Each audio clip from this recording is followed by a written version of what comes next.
So, picture this, a world where poetry is all about following the rules, using fancy words, but it feels like it has no soul. That's exactly the world a group of rebellious poets in Tang Dynasty China found themselves in.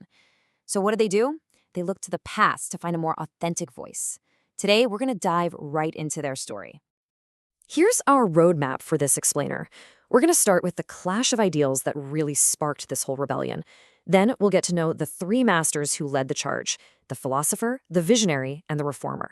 And finally, we'll look at the incredible legacy of their search for authenticity. Okay, let's set the stage for this poetic showdown. You know, the Tang Dynasty is often called a golden age for poetry, but beneath that shiny surface, something was brewing. A rebellion against the way things were done was just about to kick off.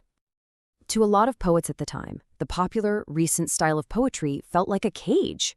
It was all about following these super strict rules, ending up like a beautiful but kinda lifeless bird in a golden cage.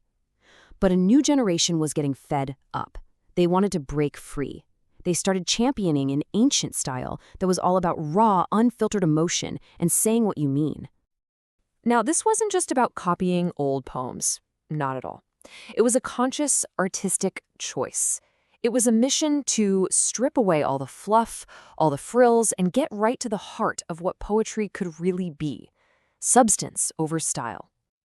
So every movement needs a pioneer, right? Well, meet Chen Zi'ang. He was the poet who really kicked off this whole back to the classics revolution.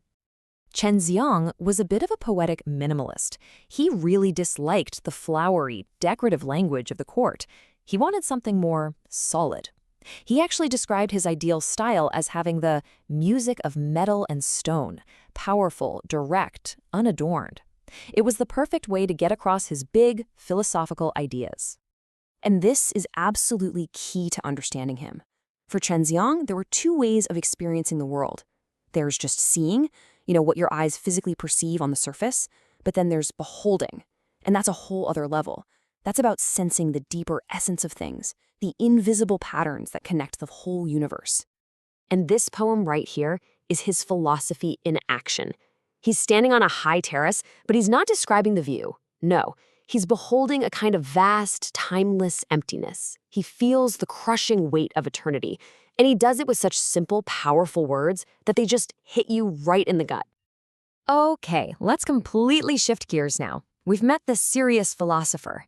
Get ready for a poet who was pretty much his polar opposite, the wild and wonderful Li Bai. Yeah, if Chen Zi'ang was a minimalist, Li Bai was a total maximalist.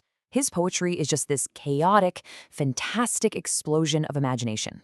They called him the banished immortal, and for him, truth was found in breaking all the rules, in trying on different identities, and just letting his creativity run absolutely wild.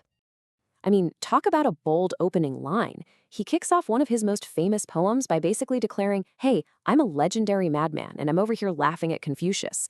He's not just a poet, he's a performer. He's putting on a show, and he's not afraid to be a little provocative. And just look at this incredible imagery. The silver river here is the Milky Way, and Li Bai imagines it as this cosmic waterfall just cascading down from the heavens. He's not just describing the natural world, he's completely reinventing it into something mythical. The color of wind. What does that even mean? And you know what? That's exactly the point. That's the beauty of it. He's not trying to give you a crystal clear photograph. He's trying to capture the shifting, fleeting, mysterious nature of experience itself. For him, authenticity was all about embracing the weird and the wonderful.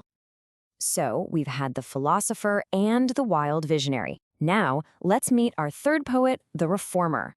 Bai Juyi had a very different idea of what it meant to be an authentic poet. For him, it was about using words to change the world. See, Bai Juyi was writing in a time of crisis. There was a lot of turmoil, and he felt that poetry had a duty, a responsibility to address real-world problems. So he used simple, direct language to argue for social justice and a return to core values. And how do you make a political point that everyone can understand? Well, you use a simple metaphor. Bai Juyi's allegory of the tree is just genius. He says, if you want a healthy tree with lush branches, you have to take care of the roots. And if you want a healthy, thriving society, you have to take care of the people. It's that simple and that powerful. Okay, so we've met three very different poets: the philosopher, the visionary, and the reformer. So what's the common thread here? What ties them all together? Let's zoom out and look at the big picture. This chart really sums it all up. You can see that the ancient style wasn't some one-size-fits-all approach. It was more like a shared belief in the power of authentic expression. And that belief gave each of these poets the freedom to find their own completely unique voice. And that's the beautiful paradox of this whole movement. By looking back to the past, these poets ended up creating something totally new. They found a way to be true to themselves and to their own time. And in doing so, they created an incredible legacy that continues to resonate.